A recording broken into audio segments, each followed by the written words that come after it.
जीविका, एक जीव उद्धार। एक आजीविका होती है और एक जीव उद्धार होता है। ऋषि बनते हैं, अपने जीवन का उद्धार करते हैं, ग्रस्त होते हैं, आजीविका के लिए जीते हैं। आजीविका के बिना कोई भी ग्रस्त नहीं हो सकता है, और जीवन उद्धार के बिना संत नहीं हो सकता है। हम संत और सत्य परंपरा के बीच में जीते चले आ रहे हैं, और हम संत परंपरा को भूल करके सत्य परंपरा की ओर बढ़ गए। हमने नौकरी मांगी, नौकरी के पीछे हम दीवाने हो गए, अपनी बेटी को नौकरानी बनाया, अपनी बहू को नौकरानी बनाया। जिस बेटी और बहू को रानी बनाना चाहिए था, महारानी बनाना चाहिए था, उस बेटी के लिए नौकरानी बनाने के लिए हम लोग चल चुके। ये हमारा भूल भरा कदम। हमारे इस कदम को लौटाना पड़ेगा, हमें प्रतिक्रमण करना पड़ेगा, हमें अपनी बात को वापस लेना पड़ेगी। हमें नौकर और नौकरानी नहीं बनना है। अभी हमारे अध्यक्ष महोदय कह रहे थे, रोजगार की बात, शिक्षा के साथ हर आदमी रोजगार चाहता है, आजीविका चाहता है, लेकिन नौकरी क्यों चाहता है? तो हमारे यहाँ सबसे ज्यादा देश में बाबूलाल मिलेंगे। ये बाबूलाल नाम क्यों रखा गया? ये बाबूलाल हमारी गुलामी का प्रतीक है, क्योंकि इस देश में मार्केले ने आकर के सबसे पहले ये कहा कि भारत के सारे नागरिकों को हमें क्लर्क से आगे नहीं बढ़ने देना है। क्या नहीं करना है? और हमारे सारे लोग बाबू क्लर्क माने बाबू कहलाते, और हम सब लोग क्लर्क बन गए। लेकिन एक ध्यान रखना, हमारी संस्कृति को नष्ट करके, और हम आज जो बढ़ रहे हैं, हम अपनी भारतीय संस्कृति की गरिमा को भूल करके, विश्व गुरु बनने के भारत के संदेश को भूल करके, और हम ये भूल चुके हैं कि भारत में जो कला थी, ढाका की मलमल, जिसके लिए एक कहा जाता था कि माचिस की डिब्बी में एक पूरा थान बन जाता था, जो एक अंगूठी में पूरा थान निकल जाता था सोने की अंगूठी में। ऐसी मलमल के निर्माता इस देश में हुए। इस देश में हमें पुष्पक विमान सबसे पहले अगर किसी ने दिया है और किसी ने उपयोग किया है, और किसी के पास अगर पुष्पक विमान था, तो पुष्पक विमान का सबसे पहले पायलट अगर कोई था तो कौन था?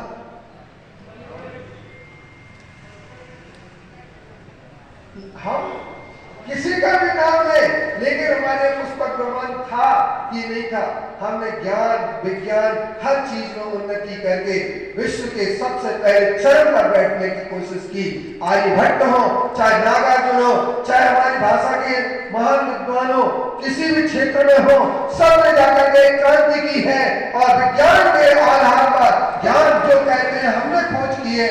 मैं कहता हूँ सबसे पहले हमारे ऋषभ देव, जिनका वर्णन भागवत पुराण में मिलता है, उन्होंने 80 कृषि वाणिज्य शिल्प कला का प्रजापतिरिया प्रथमम जीवसु ससास्य कृष्णादि कर्मसु प्रजा प्रबंध तत्व पुनरुत्तोदयो ममत्वतो नाम बनाए। उन्होंने सूत्र दिया सबके लिए कि 80 कृषि वाणिज्य शिल्प कला, इनके बिना जीवन का, हमारा आजीविका का कोई भी प्रसंग आगे नहीं बढ़ सकता। और उन्होंने यही बताया, हमारे भगवान रामचंद्र जी, श्रीकृष्ण जी, आप लोग देखिए कि श्रीकृष्ण जी माखन चोरी करते थे। लोग कहते हैं कि माखन चोरी क्यों करते? मैं आपको एक छोटी सी बात बता दूं, माखन इतनी बड़ी चीज नहीं होती। उनको सिर्फ ये सिद्ध करना था कि गोधन है।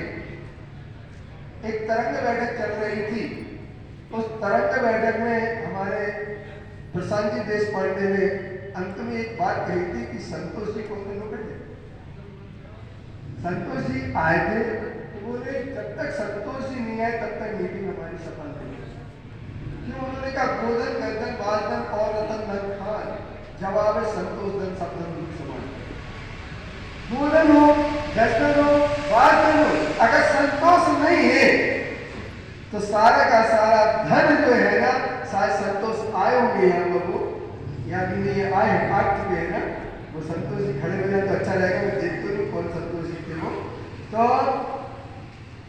मैं ये कहना चाहता हूँ कि जब तक संतोष नहीं आएगा, हमारी भारतीय संस्कृति का सारा श्रम, भारतीय संस्कृति का सारा पुरुषार्थ एक संतोष बनने वाले, और हमारे पास भले ही कुछ हो या ना हो, परंतु हमारे पास सबसे पहले संतोष।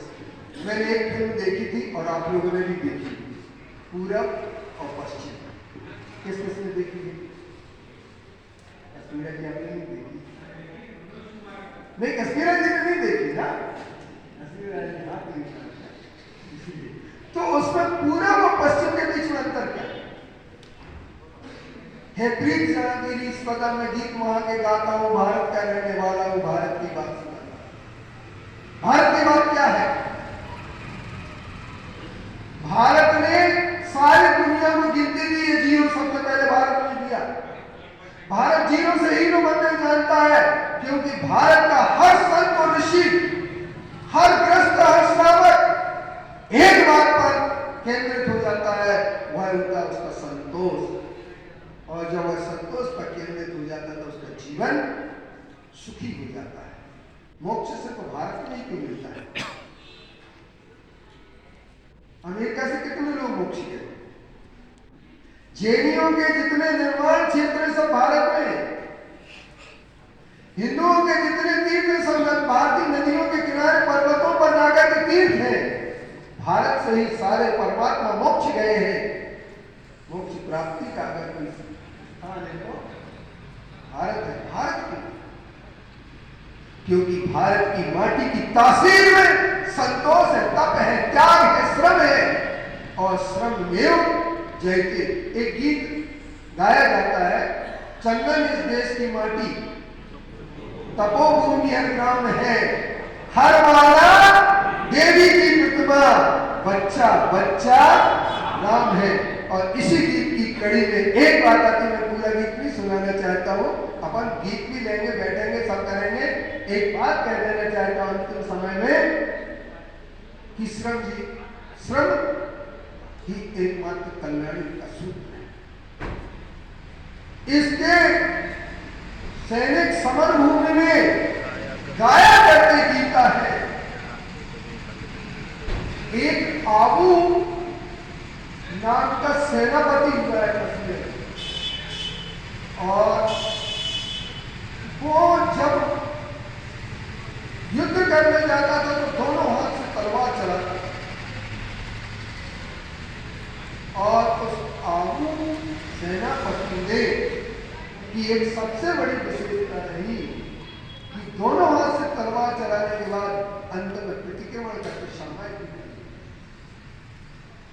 उससे पूछा कि तुम जैसे ढोंगी आदमी हमको देखे नहीं? तो उसने कहा, देश की रक्षा के लिए तलवार चलाना जानता हूं, और आत्मा की रक्षा के लिए आत्मा पापों से बची रहे, आत्मा परमात्मा के निकट आए, इसलिए वो समय को प्रतिक्रमण नहीं करता।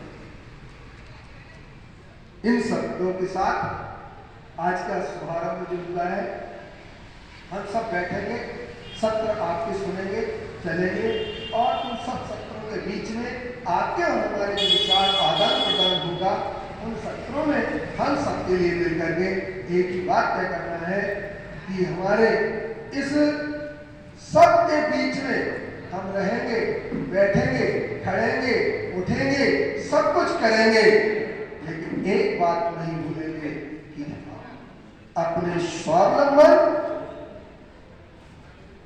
भारत को बनाने के लिए स्वाभिमानी रोजगार योजना की जरूरत है। रोजगार हमारा स्वाभिमानी हो। हम विदेश में जाते हैं, दुबई जाएंगे, नौकरी करेंगे, कुवैत जाएंगे, पैसा जमा करके आएंगे, लेकिन स्वाभिमान को बेच करके आएंगे। इसलिए हमारे भारत की माटी में आधी रोटी खाएंगे और प्रभु के गीत गाएंगे। इन रोजगार के साथ हम सरकार के लिए यही बात कहेंगे कि संतोष धन कमाइए, रोजगार होगा, स्वाभिमान पूर्वक होगा, स्वावलंबी भारत के लिए जड़ और बुनियाद में अगर कोई चीज देना होगी तो आप स्वावलंबी जब बनेंगे जब आपके पास संतोष होगा। अगर संतोष नहीं है तो आप स्वावलंबी हत्या का चलाता है, खटर खट खटर खट। अच्छा एक बार बताओ, धागा किसका टूटता है? आप लोगों ने चरखा किसने चलाया? हाथ उठाओ। मैंने एक आदमी ने हाथ उठाया तो चरखा चलाया। मैं जब 5वीं क्लास पढ़ता था तो तकली से सूत काटना पड़ता। तकली होती थी पीतल की, उसमें लगी रहती, तार लगा रहता था, उसमें फंसा कर, लेकिन मेरा सूत टूट जाता, बाकी लोगों का नहीं टूटता था। कारण क्या है? तो हमारे एक टीचर ने कहा था तुम्हें धीरज नहीं है, धैर्य नहीं है। जिसके पास धैर्य होता है उसका धागा कभी नहीं टूटता है। आइए संतोष और धैर्य के साथ स्वावलंबी भारत की संरचना में हम सहमत हों और स्वाभिमानी रोजगार के लिए हम आगे बढ़े। ओम शांति। ओम शांति। अहिंसा में विश्व भारत की जय।